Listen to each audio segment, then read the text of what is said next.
Selamat Sabat anak-anak, bertemu kembali dengan Ibu Isti Indartanti. Pelajaran sekolah Sabat kita berjudul Pertemuan di Semak Belukar.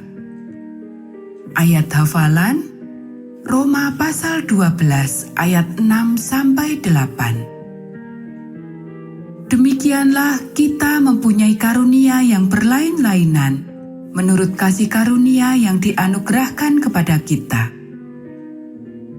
Jika karunia itu adalah untuk bernubuat, baiklah kita melakukannya sesuai dengan iman kita. Jika karunia untuk melayani, baiklah kita melayani.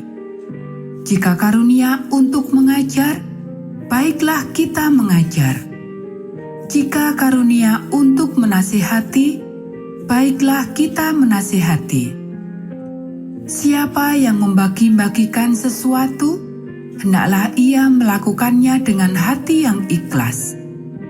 Siapa yang memberi pimpinan, hendaklah ia melakukannya dengan rajin.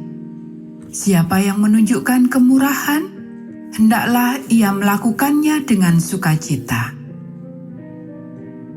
Poin penting pelajaran kita, Yesus telah memanggil saya untuk menjadi berkat bagi orang lain dengan kemampuan yang diberikannya kepada saya.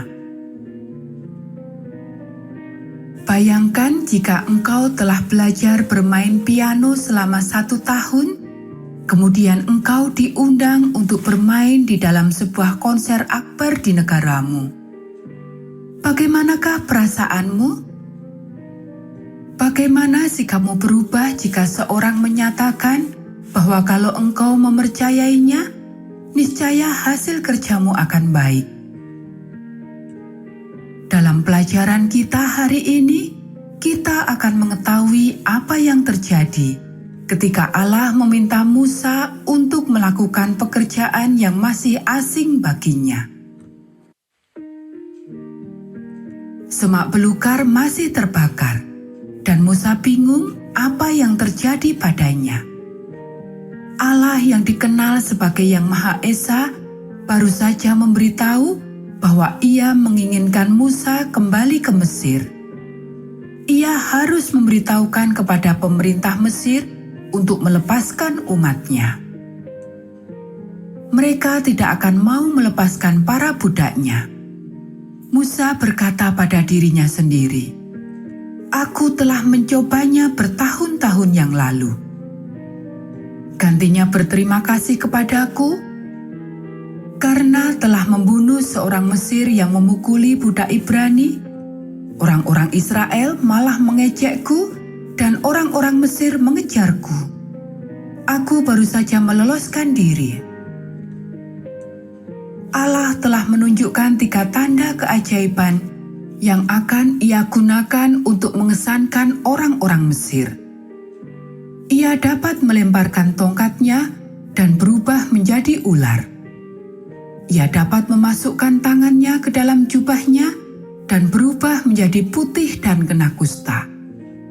Dan jika tanda-tanda itu tidak berhasil juga, Musa dapat mencurahkan air dari sungai Nil ke tanah kering, dan air itu akan menjadi darah. Tetapi Musa pernah melihat hal seperti itu dilakukan oleh penyihir di Mesir. Ia tidak merasa bahwa hal itu akan menggetarkan hati orang-orang Mesir.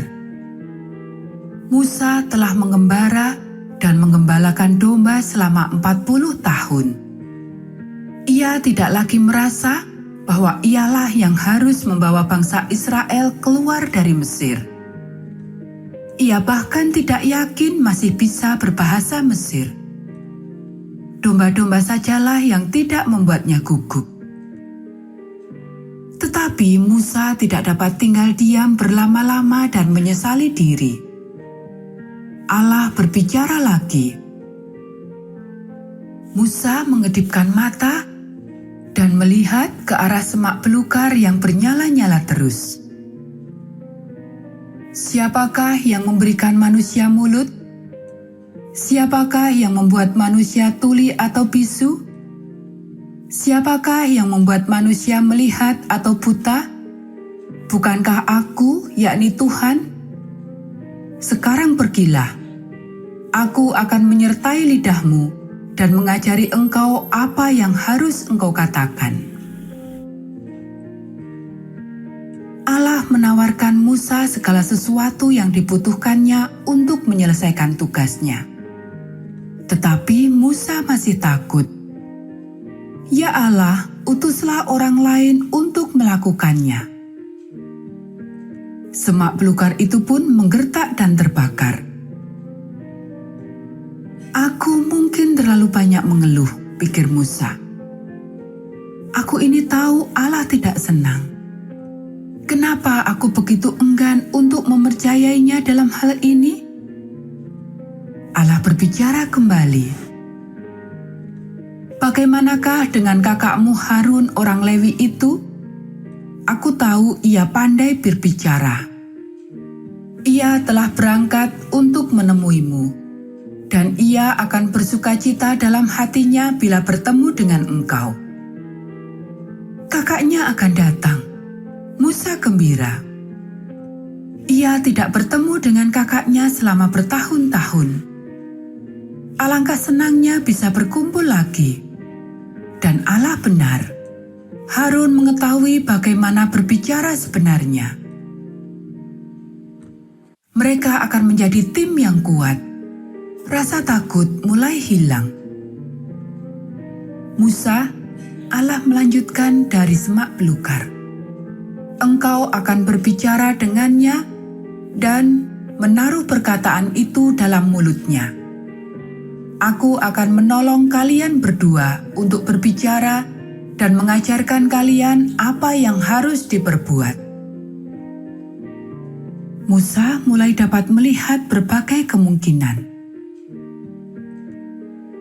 Ia akan berbicara kepada orang-orang atas namamu dan akan menjadi seperti penyambung lidahmu, dan engkau akan menjadi seperti Allah baginya. Allah tidak membiarkan Musa tidak melakukan apa-apa. Ia tetap menjadi seorang perantara bagi Allah yang kepadanya Allah berbicara. Allah telah memberikan kepadanya talenta memimpin, dan Allah sedang memintanya untuk menggunakan talenta itu untuk membantu bangsanya sendiri, bangsa Israel. Musa merasa terharu karena Allah masih menggunakannya setelah kesalahan-kesalahan yang dibuatnya dan rasa takut yang ditunjukkannya. Suara semak belukar terbakar semakin keras. Tetapi ambillah tongkat ini, kata Allah kepada Musa, supaya engkau melakukan tanda-tanda mujizat dengannya.